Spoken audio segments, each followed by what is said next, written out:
teknis dari kedua negara telah menyepakati angka cost overrun sebesar 1,2 miliar dolar. Jadi supaya itu hasil audit kita, hasil dari mereka, pembicaraan detail dari dua belah pihak, kita sepakat angkanya 1,2 miliar dolar. Terkait pinjaman ke Banda Kaya untuk pembiayaan cost overrun, kami sedang finalkan negosiasi mengenai suku bunga. Suku bunga sudah turun dari 4 ya, sekarang kita masih pengen lebih rendah lagi gitu ya. Jadi ya kita lihat lah, insya Allah beres. Masih ada masalah psikologis ya, jadi dia maunya dari APBN, tapi sudah jelaskan kalau dari APBN itu prosedur menjadi pajak. Jadi KPPI-nya, dan PI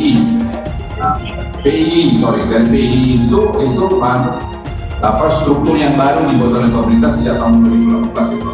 Ya, jadi itu aja masalah itu. Jadi ya oke. Tapi kalau dia mau nanti harus APBN, ya dia akan mengalami ya panjang kita ingatkan. Jadi mereka masih mikir itu. Ya, saya kira begini, kenapa Tiongkok ya melihat bahwa tingkat bunganya itu memang agak relatif mahal ya, dari 4 menjadi 3,4. Saya kira ada beberapa alasan. Yang pertama adalah bahwa semakin tinggi tingkat bunga itu mencerminkan tingkat resiko. Artinya bahwa memang tampaknya dengan melihat bahwa sisi tingkat bisnis level ini cukup panjang ya, 80 tahun, dan katakanlah ada kemungkinan BUMN-BUMN yang tergabung dalam konsorsium ini, terutama BUMN kita, mungkin dilihat masih kurang bisa dipercaya untuk bisa komit terhadap skema pembayaran jangka menengah maupun panjang. Makanya bunganya berada pada level yang lebih tinggi, 3,4 begitu. Nah, saya kira memang dua alasan itu yang kemudian ini menjadi dasar ya, tingkat risiko dan juga kemampuan BUMN kita dalam mengoperasikan ini nantinya.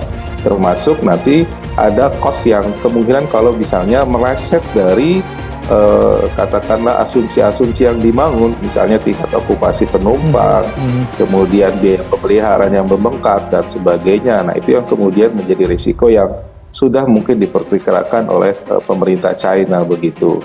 Nah, meski demikian kita tahu bahwa tingkat bunga ini memang termasuk besar ya, 3,4 ini. Kalau kita lihat negara-negara lain, misalnya kasusnya Sri Lanka itu paling tinggi 2% ya. Untuk time periodnya sekitar 20 tahun. Kemudian Jepang lebih rendah lagi, 0,55 sampai 1,5% ya. Kalau pemerintah Jepang ngasih itu lebih rendah, itu juga time periodnya 20 tahun. Singapura juga sekitar 2%. Jadi memang mau tidak mau pemerintah harus melobi tingkat bunga ini begitu. Nah, kenapa pemerintah Tiongkok menginginkan adanya jaminan APBN? Karena tadi ketidakpercayaan kalau dari sisi bisnis ini, maka mau tidak mau ya APBN yang akan menambal kalau misalnya ternyata tiap tahunnya laporan keuangannya tidak sesuai dengan apa yang diinginkan begitu.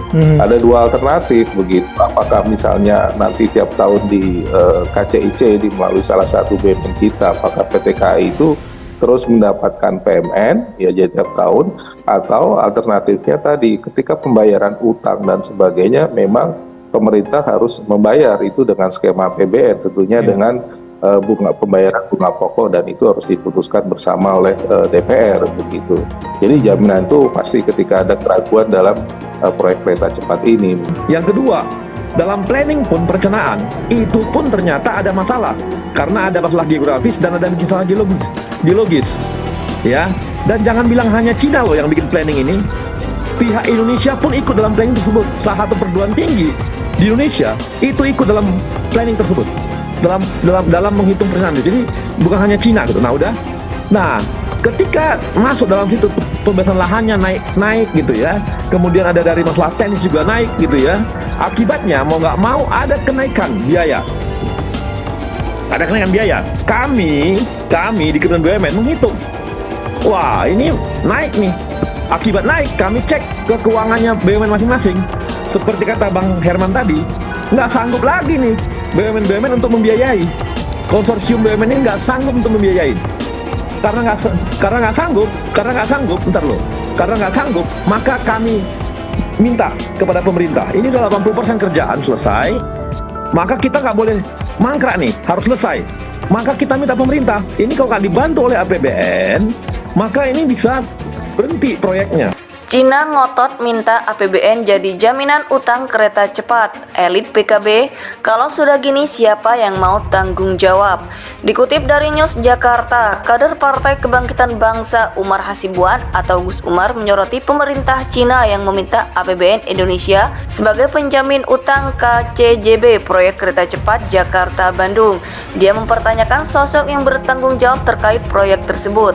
Hal itu disampaikan Gus Umar dalam akun Twitter pribadinya pada Jumat 14 April 2023. Kalau sudah gini, siapa yang mau tanggung jawab? Proyek ambisius hasilnya utang membengkak.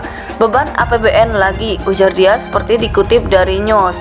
Sebelumnya, Menteri Koordinator Bidang Kemaritiman dan Investasi Luhut Binsar Panjaitan menyebut bahwa Cina bersikeras meminta anggaran pendapatan dan belanja negara APBN untuk menjadi menjamin pinjaman hutang proyek kereta cepat Jakarta-Bandung.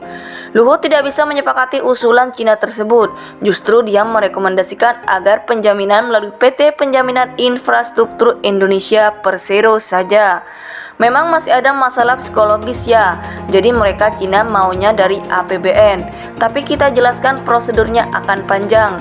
Kami dorong melalui PT PII karena ini struktur yang baru dibuat pemerintah Indonesia sejak 2018. Kata Menko Luhut dikutip pada Rabu 12 April. Namun, jika Cina tetap menginginkan APBN sebagai penjaminan, maka untuk mencapai tersebut diperlukan prosedur yang akan panjang. Berkat peringatan Luhut, akhirnya pihak Cina saat ini sedang mempertimbangkan terkait opsi penjaminan sebagai penjamin utang KCJB proyek kereta cepat Jakarta-Bandung. Sebelumnya, Menteri Koordinator Bidang Kemaritiman dan Investasi Luhut Binsar Panjaitan menyebut bahwa Cina bersikeras meminta anggaran pendapatan dan belanja negara APBN untuk menjadi menjamin pinjaman hutang proyek kereta cepat Jakarta-Bandung. Luhut tidak bisa menyepakati usulan Cina tersebut. Justru dia merekomendasikan agar penjaminan melalui PT Penjaminan Infrastruktur Indonesia Persero saja. Memang masih ada masalah psikologis ya, jadi mereka Cina maunya dari APBN. Tapi kita jelaskan prosedurnya akan panjang. Kami dorong melalui PT PII karena ini struktur yang baru dibuat pemerintah Indonesia sejak 2018. Kata Menko Luhut dikutip pada Rabu 12 April. Namun, jika Cina tetap menginginkan APBN sebagai penjaminan, maka untuk mencapai tersebut diperlukan prosedur yang akan panjang. Berkat peringatan Luhut, akhirnya pihak Cina saat ini sedang mempertimbangkan terkait opsi penjaminan.